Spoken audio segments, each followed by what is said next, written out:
Ningsih absen 26. Saya Faizah Dulma Putri, absen 7. Saya Yitni Aulia Rohma absen 36. Saya Lisa Anggreni Susmilawati absen 11. Saya Salwa Hamidah absen 23. Saya Dita Kusuma Puspita Dewi absen 5. Kami di sini akan memaparkan materi tentang runtuhnya USSR. Selamat menonton. Iki kudune damkar iki. Lah iki kudune damkar, nek ora damkar ya ora iso no. Few moments later.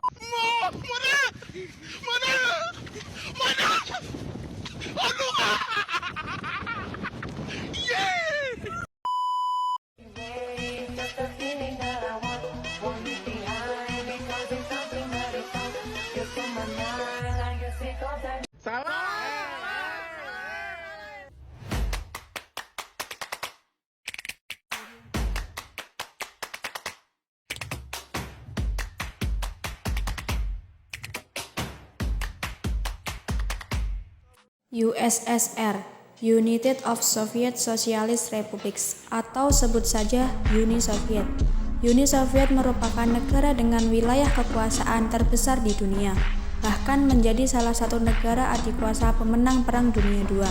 Uni Soviet yang merupakan gabungan dari beberapa negara berhasil menularkan paham komunismenya pada beberapa negara di luar Eropa Timur. Namun dinamisme perkembangan di dalam tubuh negaranya sendiri gagal menyatukan negara-negara bagian yang bersatu di bawah naungan Uni Soviet. Runtuhnya USSR, kelompok 3. Latar belakang runtuhnya USSR. Pada waktu Uni Soviet dipimpin oleh Mikhail Gorbachev, ia melontarkan ide pembaharuan melalui glasnost atau keterbukaan dan perestroika atau merestrukturisasi. Hal ini dimaksudkan untuk mengejar ketertinggalan Uni Soviet dalam bidang ekonomi dan politik dibandingkan dengan negara-negara Eropa Barat. Tetapi setelah gagasan itu disampaikan oleh Mikhail Gorbachev, muncul berbagai pergolakan di berbagai republik bagian Uni Soviet. Hingga pada akhirnya, Gorbachev tidak mampu mengendalikannya. Pembaharuan dan perubahan yang tadinya dimaksudkan untuk memajukan Uni Soviet justru menjadi sebab utama runtuhnya Uni Soviet. Sebab-sebab: 1. Sifat totaliter. 2. Kemunduran ekonomi. 3. Bubarnya Pakta Warsawa. 4. Komunisme sebagai doktrin. 5. Banyaknya etnis. 6. Berkembangnya teknologi menyebabkan rakyat Uni Soviet merasa ketinggalan dengan melihat kemajuan di luar negeri. 7. Lahirnya generasi baru mereka menginginkan perubahan dan pembaruan.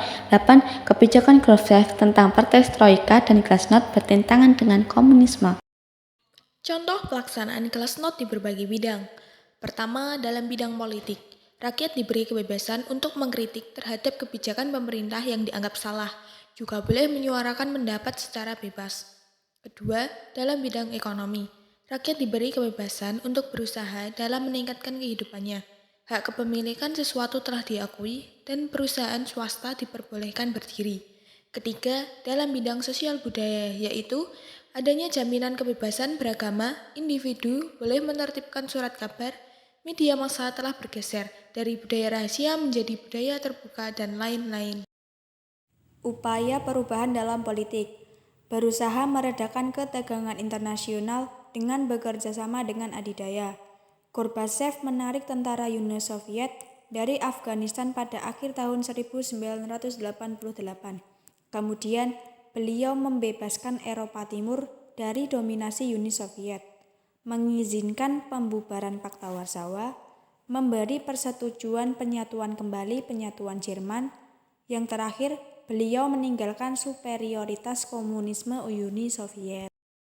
Upaya perubahan dalam perekonomian, bekerja sama dengan adidaya dalam hal penghentian perlombaan senjata agar meminimalisir dana perang dingin yang menghambat pembaruan ekonomi Uni Soviet. Yang pertama, Gorbachev mencabut larangan-larangan yang menghalangi akses ke dunia luar. Perusahaan-perusahaan asing diundang untuk menambah ekonomi Uni Soviet. Yang kedua, diskusi-diskusi tingkat tinggi antara Uni Soviet dengan Amerika Serikat menjadi hal yang lumrah. Mikhail Sergeyevich Gorbachev adalah politikus Rusia dan pemimpin Uni Soviet pada 1985 hingga bubarnya pada tahun 1991. Pada tanggal 11 Maret 1985, ia menjadi Sekretaris Jenderal Partai Komunis Uni Soviet kelima untuk menggantikan Konstantin Chernenko yang wafat. Pada masa pemerintahannya, ia melakukan perubahan besar-besaran dalam sistem perekonomian dan politik yang secara langsung maupun tidak langsung memicu bubarnya Uni Soviet. Proses runtuhnya USSR. Kebijaksanaan pembaruan Gorbachev menimbulkan pro dan kontra dari berbagai kelompok masyarakat. Aksi perlawanan diawali pada tahun 1989, yang tahun tersebut disebut juga sebagai tahun pembebasan.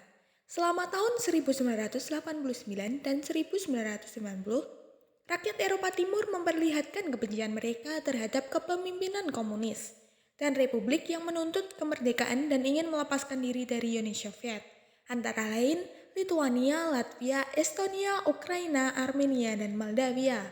Kelompok yang kontra terhadap kebijakan Gorbachev pada puncaknya berusaha melakukan kudeta. Mereka melakukan usaha penggulingan terhadap Gorbachev pada tanggal 19 Agustus 1991, namun kudeta ini gagal. Tokoh-tokoh kudeta terhadap Gorbachev antara lain Menteri Pertahanan Dmitri I, Yasov, Ketua KGB Vladimir Grishkov, Wapres Gennady Yanayev, dan Presiden Himpunan Fasilitas Komunikasi, Transformasi, Konstruksi, Industri, dan Perusahaan Negara yaitu Alexander I Tisyakov. Setelah kudeta tersebut gagal, Gorbachev memegang kembali kekuasaan.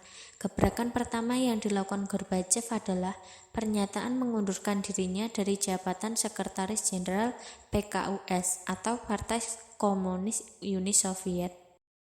1. Gebrakan itu disusul dengan sebuah dekret yang berisi pembubaran PKUS. Mikhail Gorbachev melakukan pembubaran PKUS pada tanggal 24 Agustus 1991. Sebab-sebab pembubaran PKUS adalah tokoh-tokohnya banyak terlibat dalam kudeta. 2. Republik yang menuntut kemerdekaan bertambah semangat untuk menyatakan kemerdekaannya dan lepas dari kekuasaan Uni Soviet karena bubarnya PKUS. 3. Dari ke-15 Republik Negara Bagian Uni Soviet, Georgia adalah negara pertama yang mengeluarkan deklarasi Union Treaty atau Perjanjian Uni. 4. Georgia mengeluarkan Union Treaty pada tanggal 9 Maret 1990, namun pada tanggal 10 November 1990 akan mengupayakan kemerdekaan penuh. 5. Langkah Georgia diikuti oleh Lituania. Negara ini berhasil mengeluarkan deklarasi kemerdekaannya, yaitu pada tanggal 11 Maret 1990. 6. Negara-negara bagian yang lain kemudian mengikuti memerdekakan diri atau 15 republik sampai Uni Soviet dinyatakan bubar pada tanggal 31 Desember 1991. 7. Dengan dibubarkannya PKUS dapat diartikan bubar juga Uni Soviet karena Partai Komunis dan dapat disamakan dengan Uni Soviet. Daftar negara-negara bekas Uni Soviet sesuai urutan abjad. Yang pertama Armenia, kedua Azerbaijan, ketiga Belarus, keempat Estonia, kelima Georgia, keenam Kazakhstan, ketujuh Kirgistan, ke-8 Latvia, 9 Lituania, 10 Moldova, 11 Rusia, 12 Tajikistan, 13 Turkmenistan, 14 Ukraina, yang ke-15 Uzbekistan.